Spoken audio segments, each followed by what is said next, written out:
Great, thank you, and welcome to our presentation, The Sound of Silence, Uncovering Library Needs of Silent Stakeholders, where we will discuss our multiple and continuing efforts to better understand and support our STEM students' needs. My name is Alyssa Kowis, and I am Kennesaw State's Collegiate Librarian for STEM fields, which includes the College of Science and Mathematics and Southern Polytechnical College of Engineering and Engineering Technology, which is a long way of saying that my job is to support the research and instruction of STEM students on our two campuses.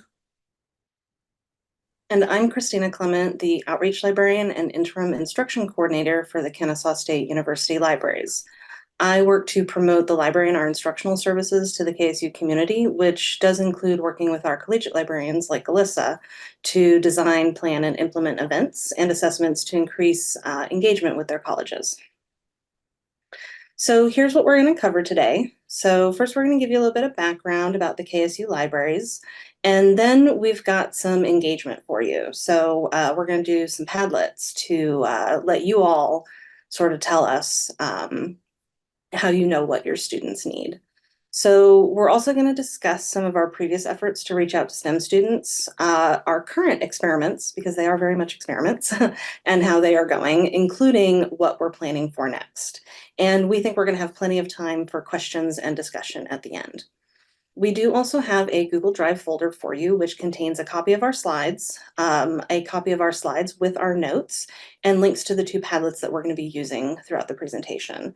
So you are welcome to scan the QR code on the screen to access the folder, or you can click on the link that Alyssa put in the chat. And Erin is going to pop that in the chat throughout for any latecomers.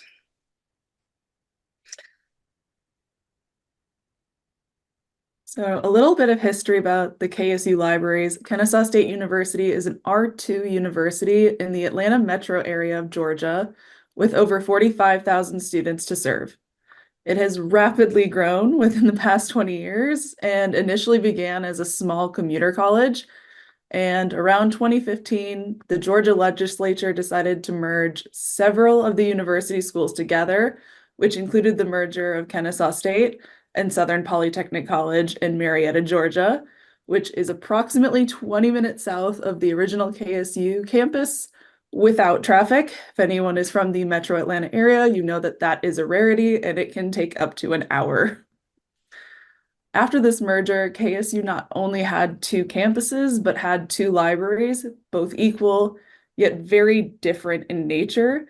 Because the Johnson Library on the Marietta campus was once a polytechnic school, it retained that STEM nature. And while not fully a STEM collection, the library holds mostly STEM-related materials, including our architecture collection. The Marietta campus also holds nearly all of our students who are majoring in different engineering fields. However, the College of Science and Mathematics is on the Kennesaw campus, so STEM classes are taught on either campus, but are more frequent depending on their discipline. In general, the students on the Marietta campus who go to the Johnson Library are quieter, and we sometimes have trouble connecting via outreach and instruction. So before we move forward with some of what we've done and what we're currently doing to reach our STEM students, we'd really like to hear from everyone here. So how do you know what your students need from the library? We would like you to share on the Padlet, which is linked on the slide and in QR code, and we've got a link in the chat. So you can think about whatever students you serve, not just STEM, but if you do primarily serve STEM students, we'd definitely love to hear about that. So I'm going to flip the screen share over to the Padlet, and we're just going to sit with that for a few minutes. We'll be good instruction librarians and take a look at that for a little bit. All right.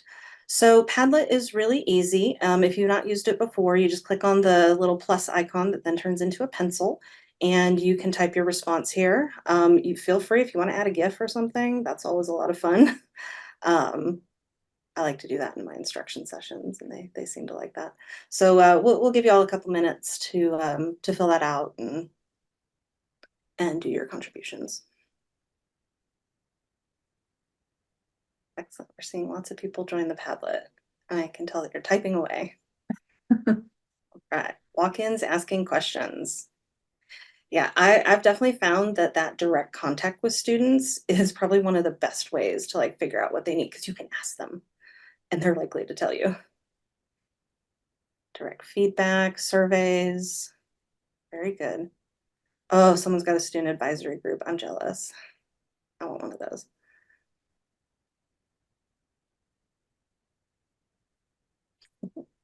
I like the gifts y'all are choosing. These are fun. Questions asked through chat, reference interactions, one-on-one appointments.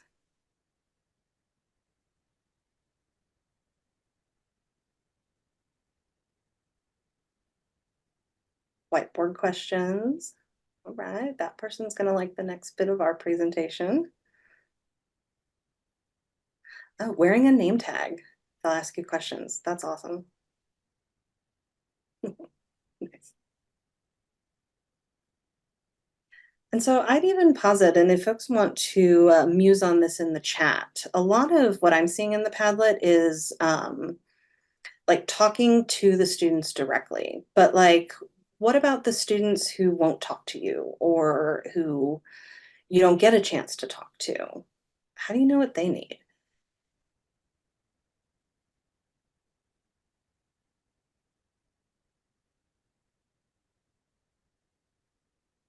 And there might not be a good answer to that question. We fully acknowledge that. It's a hard one to ask and answer. Oh, feedback forms, QR codes are in the library. That's a good idea. We've Suggestions. got suggestion cards in the chat. Yeah. All right, cool. We're going to give this about, oh, I don't know, 30 more seconds. And you can feel free to continue contributing to this even after we flip back to the slides. Because we are really interested in like what y'all do. Yeah, hard to tell with students who don't meet us. Surveys are often not successful with responses. I think that's a really common problem that we're seeing in libraries. Figuring out those non-users. Engage students at new students at info fairs, orientations. Right.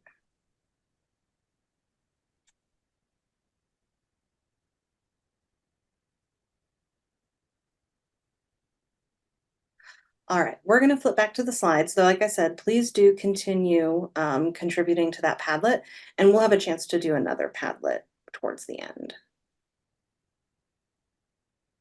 All right, Alyssa, back to you. All right. As mentioned before, at the Marietta campus, we do have a more difficult time engaging with our students. While they are frequently in the building, they are not as involved in our outreach initiatives, and this led us to the first project, which was a whiteboard study.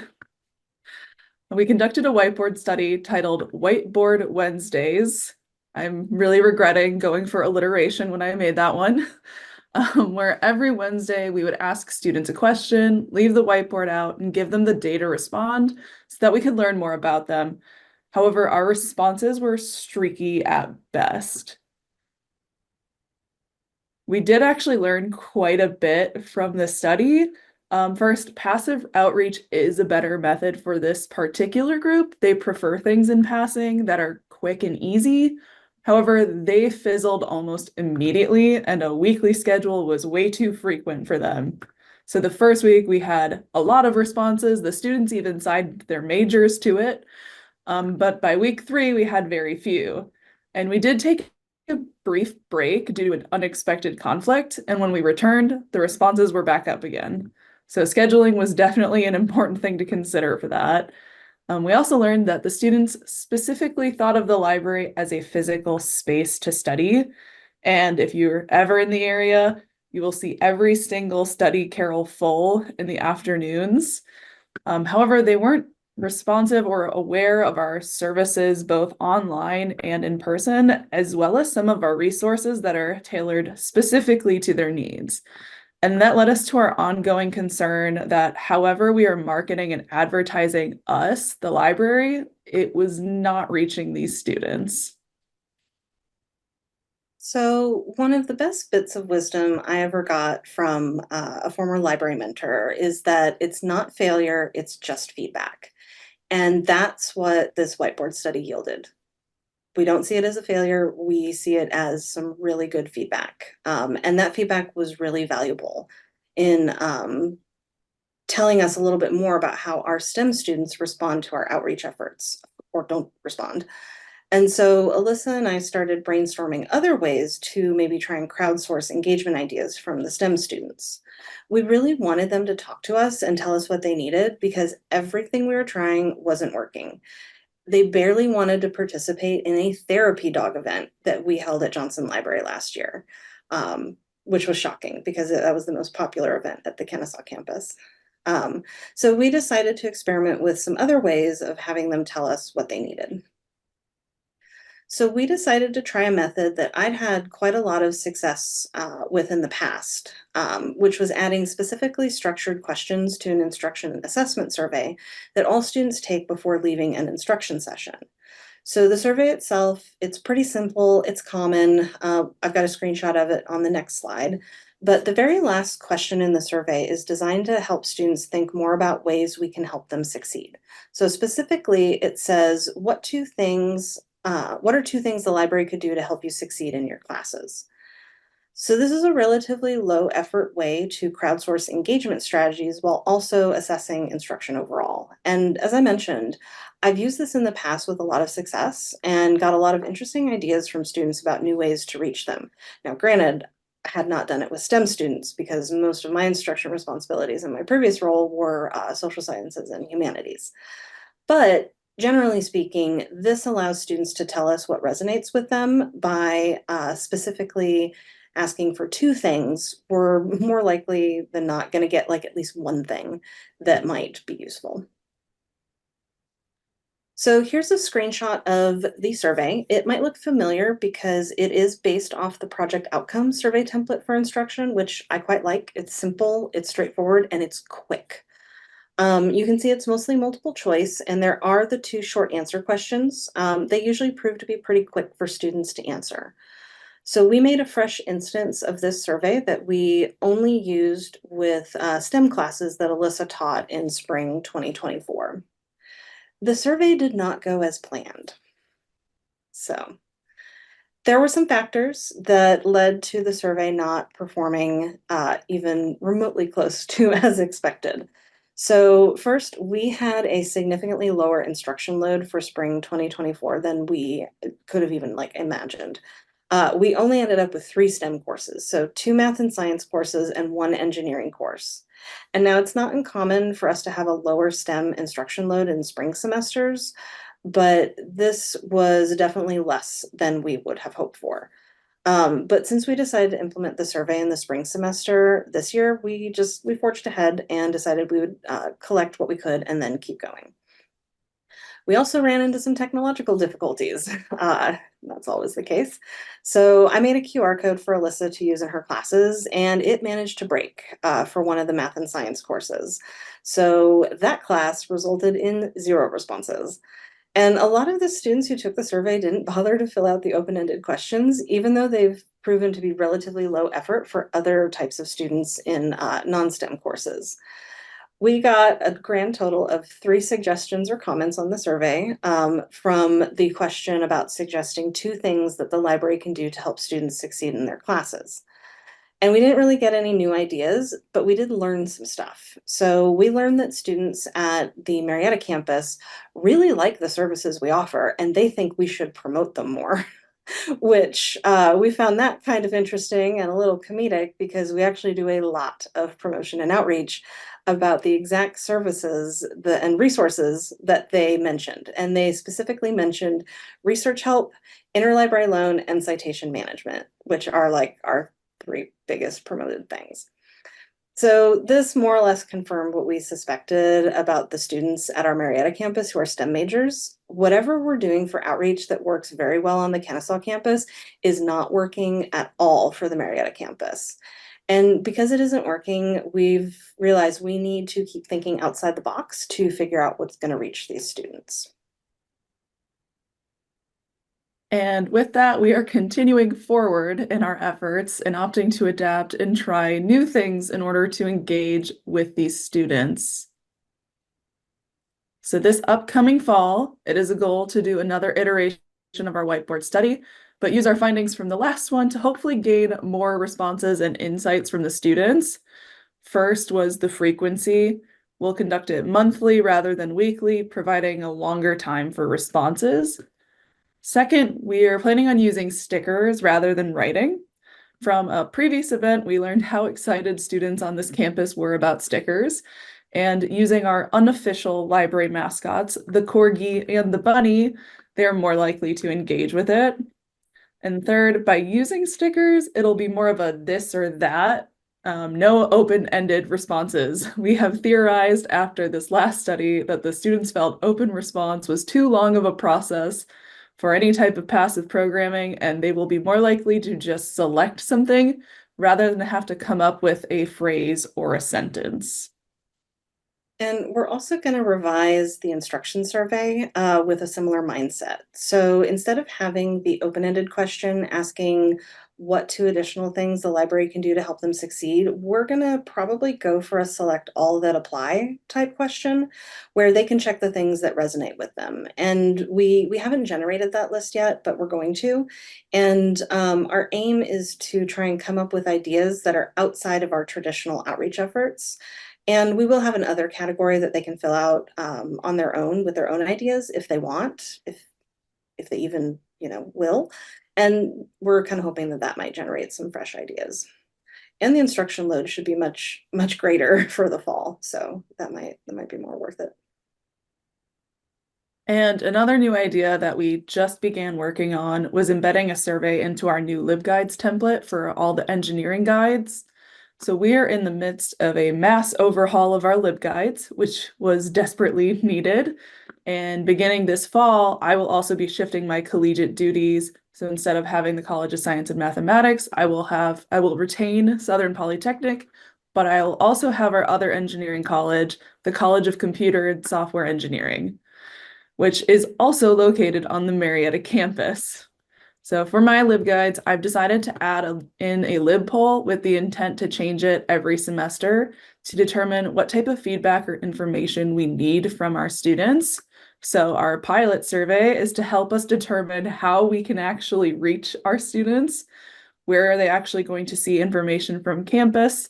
And so you will see that question is on our slide, and fingers crossed they will respond and provide us with some much needed information. And we may even put some form of this question into the instruction survey. So we can say, take this survey. All right, so we talked earlier on the first Padlet about how you know what your students need from the library. So we'd like to go to our second Padlet, and we'd like to think specifically about STEM students. So we'd really like to know how you engage STEM students with the library. And it may be you specifically, it may be a colleague. And yeah, it's self-serving. So we've had trouble crowdsourcing from our students, so we figured let's crowdsource from you. So you can scan the QR code on the slide, or you can visit the link to the Padlet in the chat, and we will flip over to that and look at that one all together. So we'll give it a couple minutes here. So how do you engage STEM students with the library at your college or university? I would love to hear your brilliant ideas, because we will try just about anything. Having things they need for class, like textbooks, tablets, molecular models. That's good.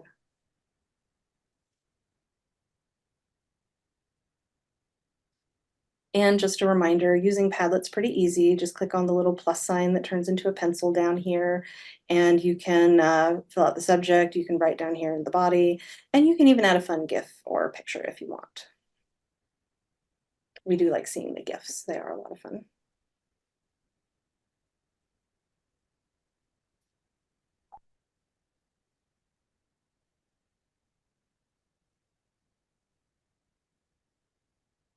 All right, promoting interactive 3D science resources. Oh, offers office hours in the science building. That's a pretty good idea.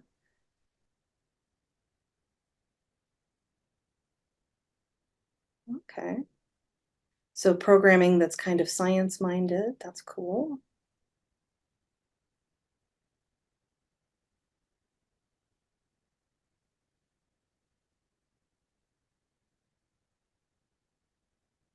And if folks feel like following up in the chat, like, these are the things we're doing to try and engage them, are they working? Anatomy models. Yeah, we've got a bunch of those too, but they're mostly up at the Kennesaw campus. Also, do we have any at Marietta? No, because all the bio labs are in Kennesaw. Okay. Biology and nursing are in the Kennesaw campus. I know the student orgs have actually done a lot of the STEM-based events that were suggested in the Padlet. Like there's a women in STEM or in women in engineering student org, and they run events. So we've gone and stopped by and tried to talk to them there. Yeah. Promote and share student or faculty research posters, etc. Very good.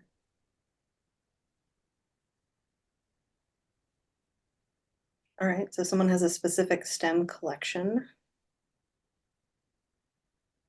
and collaborating with local K through 12s. Cool.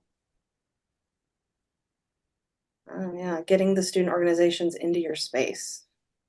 That is one thing we struggle with down on the Johnson Library at the Marietta campus. There's not a great gathering space. And I think one reason why they did not like our dog event is because basically the only space to do it is in the front entryway. And I think it scared some people. They didn't know what was going on, so they turned around and left.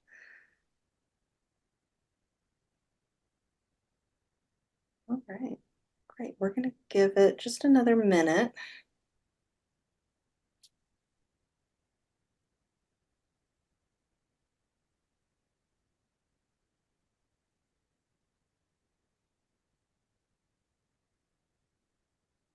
It looks like someone's still typing, so we'll give them just a second.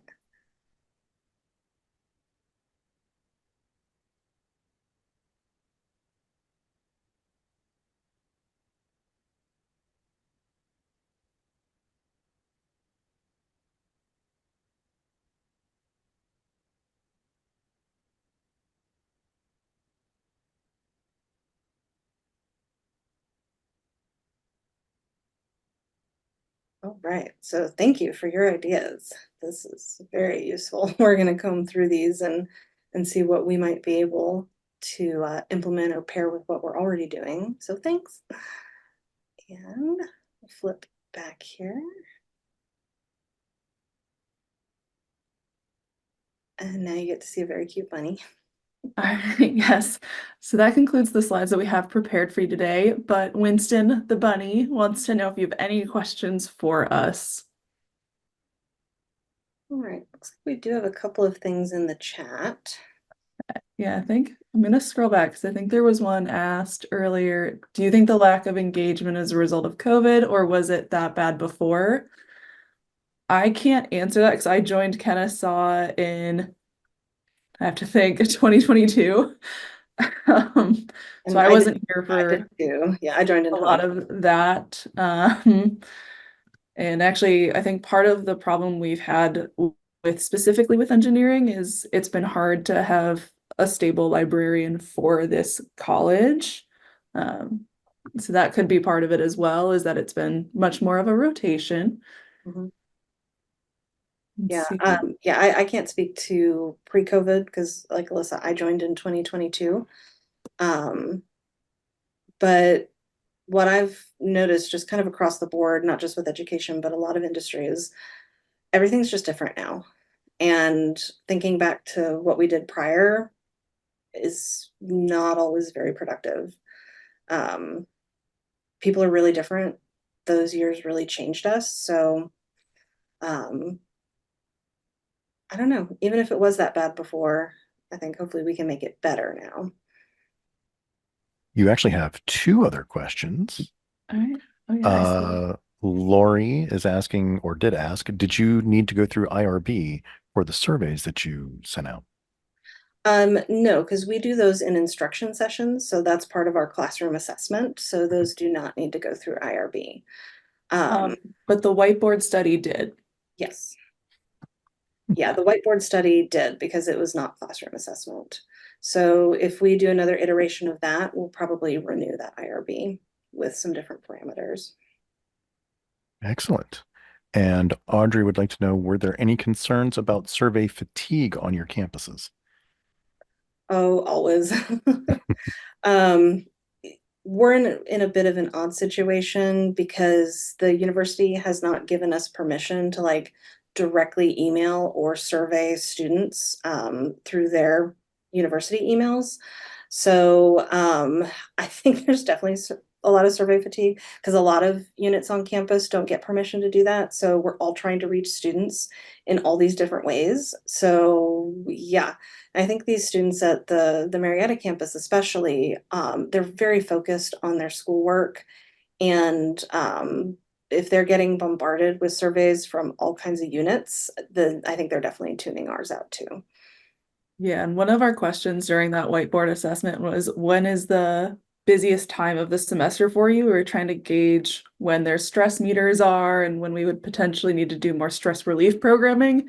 And most of them wrote always. So that did not help us figure out when exactly they would need more help from us. So they definitely feel the pressure on this campus. Yep. Um, I'm gonna go ahead and respond to someone asked a question. Does Winston live at the library? He does not. He is my bunny, and Aw, he's one of my bunnies. The other one is hyperactive and doesn't sit still long enough for me to get a picture of her. Um, but I heavily feature Winston in a lot of the things I do because he will sit still for pictures. Mhm. And then our other unofficial mascot we mentioned is the corgi. Our new associate vice provost has a corgi named Summer, who is a certified therapy dog. So Summer now comes to a lot of events and stuff. And we actually haven't tried her out at the Marietta campus very much, but I think that is definitely going to be on the books for this next academic year and see if maybe one dog goes over well instead of six dogs. That we had at that pet therapy event. So that might have just been too many dogs. They were really cute though. can I actually go back and address one of the questions that you were asked? Yeah. One of the questions you got was, do you think the lack of engagement is a result of COVID or was it bad before that? I was an instruction librarian there until 2016. I can tell you it was the lack of engagement was there before, especially in engineering. It was a difficult nut to crack. I tried for 7 years and it just didn't happen. I did end up getting in a math program though, which was really weird. But yeah, the engineering faculty were, I don't want to say resistant, but it was more about an issue of time. They were always concerned, oh, we don't have enough time to cover what we have.